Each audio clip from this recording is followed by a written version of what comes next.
قال النبي صلى الله تعالى عليه وسلم الجنة مشتاقة إلى أربعة نفر تالي القرآن حافظ اللسان ومطعم الجيعان والصائم في شهر رمضان أو كما قال عليه السلام۔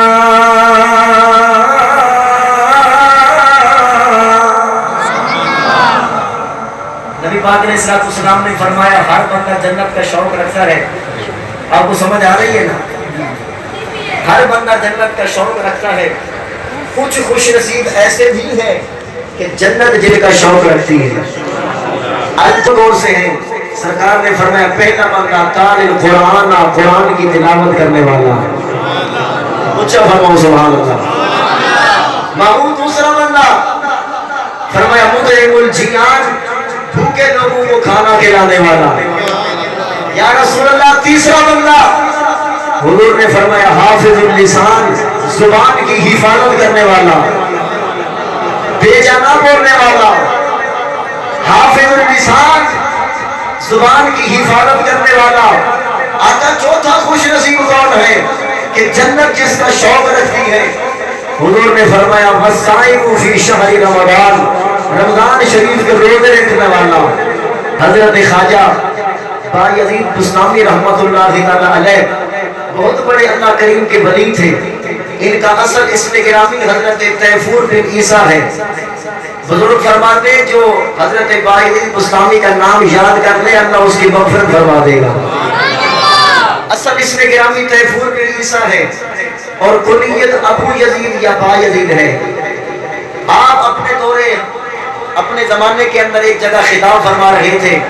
خطاب کے دوران ایک بندہ کھڑا ہو گیا، کھڑے ہو کر کہنے لگا سرکار میرا ایک سوال ہے۔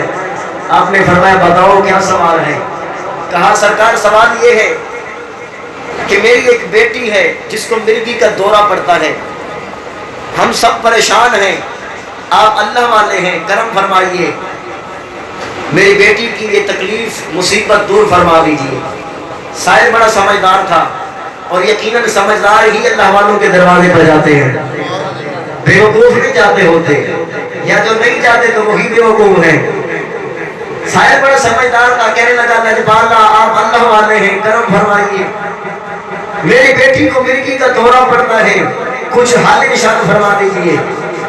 حضرت خواجہ صاحب نے فرمایا جاؤ اپنی بیٹی کو بولو روزانہ نبی پاک علیہ السلام کا دیدار کیا کرے۔ کاش ہمارے اندر بھی یہ جستجو ہو کہ ہم حضور کا دیدار کریں۔ اگر ہمارے بس میں نہیں ہے تو دعا کرنا تو ہمارے بس میں ہے نا، دعا تو کرنی چاہیے۔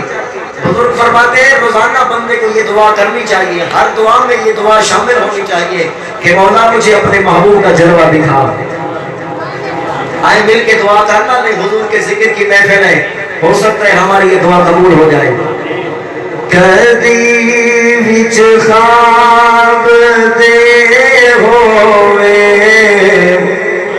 نظارہ یا رسول اللہ، ان خاموشی نام نہیں کھوج پہچانا جس کو حضور کے دیدار کی جستجو اور مل کے پڑھتے آؤ۔ کدی وچ خواب دے ہوئے نظارہ یا رسول اللہ، سارے مل کے پڑھتے آؤ۔ کدی وچ خواب دے ہوئے نظارہ یا رسول اللہ، چمک جاوے میری قسمت دادا یا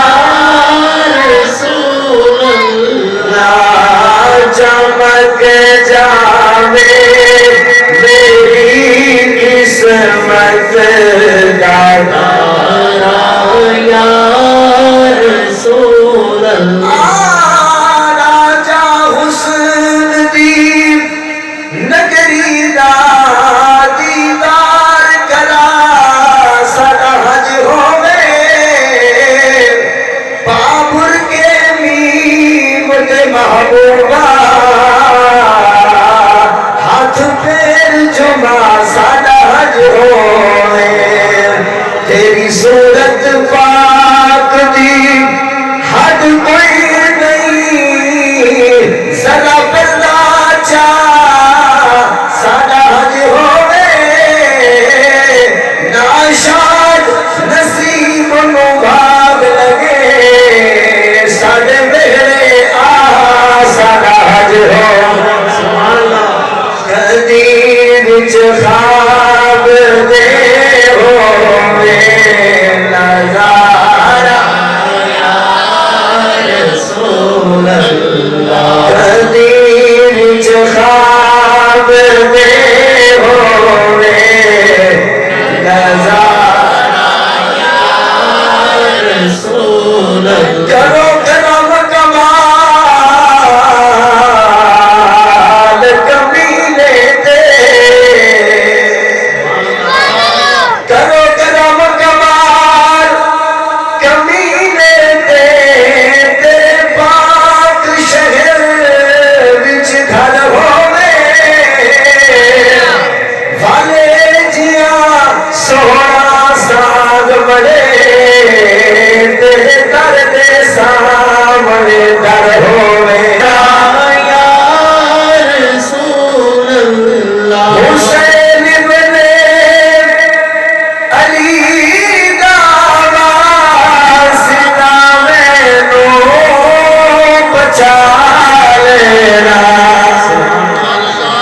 حسین ابن علی دا واسطہ میں نو بچا لینا جدو ہوئے سیم لانا ندارا رسول اللہ موت کے وقت سر ان کے قدموں میں ہو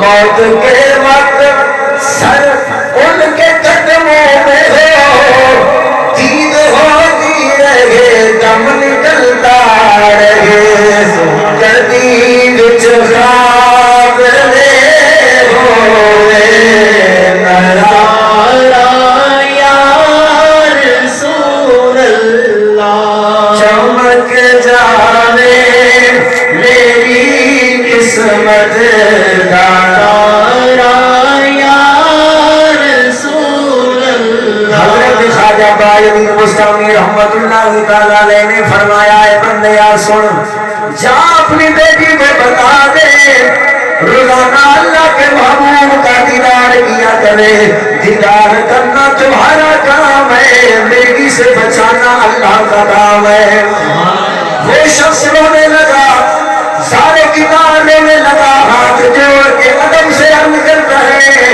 اے سونے سونے منہ والے رب دی سو والے او اللہ کے پیارے صدیاں گزر گئی ہیں سرکار کی شان فرما دے اس دنیا سے ظاہری طور پر پردہ فرما دے اور آج جا کر میں اپنی بیٹی میں کیسے کہوں کہ روزانہ اللہ کے نبی کا دیدار کیا کرے حضرت خواجہ صاحب اتنا سننے کے بعد آپ کی بھی آنکھوں سے آنسو روا ہو گئے آپ بھی رونے لگ گئے رو کے فرمایا ہے خدا کے بندے تو نے نہیں سنا کہ میرے سرکار نے فرمایا من زار القرآن فکأن